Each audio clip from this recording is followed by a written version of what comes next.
Ang concern niya ay attorney ganito. Bakit mo kailangan na intindihin or yung bakit mo kailangan piliin pa kung sino yung mag-aatin kung may mother naman. Sabi niya sa akin. Sabi, kuya lang ganda naman damit mo, kulay pink. Pink papeg. Pink papeg. Pink papeg daw. Suot ko, sabi ni Kuya. Pink papeg. Sino ba nagbigay sa inyo yan? Malamang di mo yan afford. Kasi full sport yun, mahal yan. Hindi ko afford kasi si Tita Marto na nagbigay nito. Nahiya nga ako kanina isuot to sabi ko. Pag lagi mo sinusot yan, paborito mo ba yan? Oo, paborito ko na ito kulay pink papeg. Paborito ko na ito kasi komportable. Ang ganda pala ng pagka ganito yung tela. Masarap isuot. Kasi nakailal yan. Kaya actually kalalaban lang nito kanina, kahapon. Parang sikat, di man sinuot ko uli ngayon. Full sport mo. Hindi ko pa sinuot. Oo. Kalalaban lang ito kahapon. Kalalaban lang ito kahapon, tapos ngayon sinuot ko na naman. At syempre, paano ba ang gagawin natin? Favorite na damit. Oo nga, iba talaga pagka pagka cotton, ganyan. Magandang araw po sa inyo lahat mga amigo. Nandito po si Kuya Raul at tapang ako nagdadrive, ako yung magsasalita. Okay naman siguro, hindi naman siguro tayo okay na naman magsalita, di ba? Habang nagdadrive. Okay naman, ako naman naghahawak ng camera okay, ikaw nagdadrive sa sakyan ko, ako naman naghahawak ng camera. Basta nagdadrive lang, wag lang yung ako may hawak ng cellphone, di ba? So ayan ba mga amigo, ganito po yan. Gusto ko po nga iano sa inyo regarding po sa pag-uwi po ng mga Matinga kids. Ganito po yan. Right now po ay nagdadalawang isip po ako regarding po sa kung sino ang magiging guardian ng nila Misma, nila Amir, tsaka nila Bibian sa pagpunta po dito. Bakit po mga amigo? Kasi po si Jerry po ay kapatid lamang na nila Misma, nila Amir, tsaka nila Bibian. And then wala po sila, si Jerry ay never pa nakapunta ng Pilipinas. So naiisip ko na si Jerry ba ay pwede na maging guardian ng mga bata. Yun po ang aking naiisip una. So nung una po, ang sabi ko madali lang ganyan pero ang naiisip ko po kasi pag uwi po nila ng Pilipinas, kailangan ko pong kumuha ng SPA, Special Power of Attorney, na ako po yung magiging guardian nila dito sa Pilipinas. Ganun po. Pero ang dapat kong pipirma nun is yung mother or kung sino po yung sinasabi nilang guardian. Kung medyo natatakot tayo na pwede bang kumuha ng SPA at pumirma na guardian na ako ang magiging guardian. So kailangan ng pirma ng magulang, kailangan pirma ng nanay.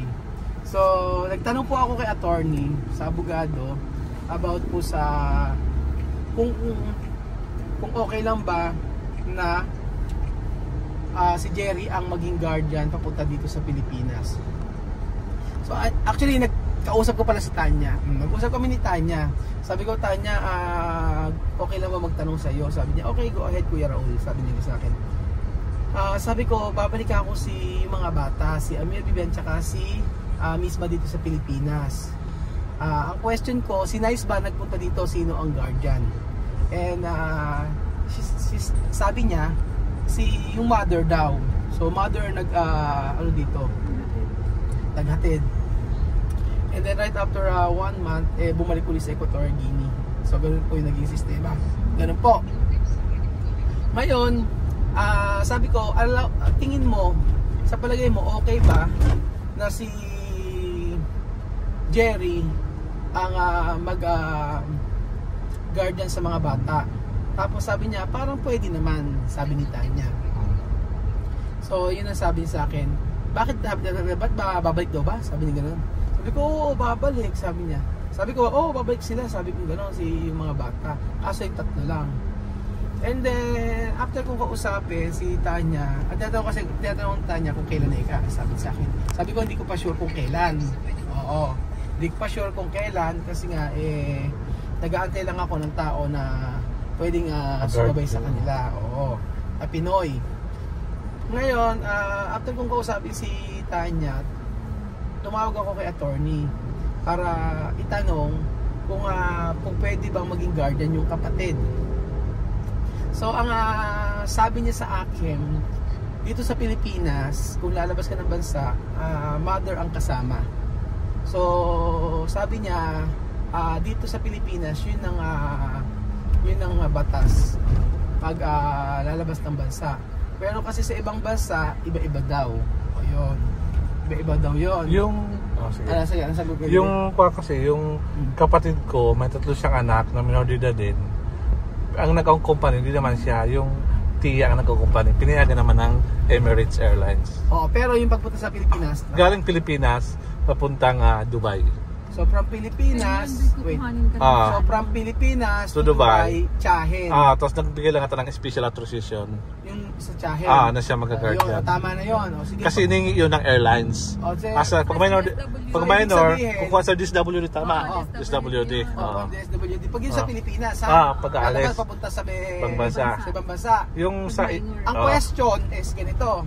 Paano ako sa ibang bansa magagaling? Yun ang tanong sa Pilipinas. Galing EG. Oo, galing Equatorial Guinea, tapos papasok ng Pilipinas. Natural, iingan niya ng papers about sa mother. Yun yung question kasi doon.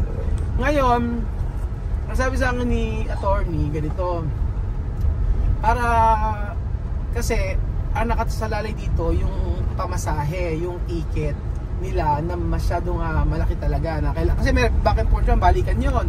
So almost 200,000 yung ticket nila, ganun kalaki mga amigo. Ang concern ni attorney ganito, bakit mo sabi niya, bakit mo kailangang yung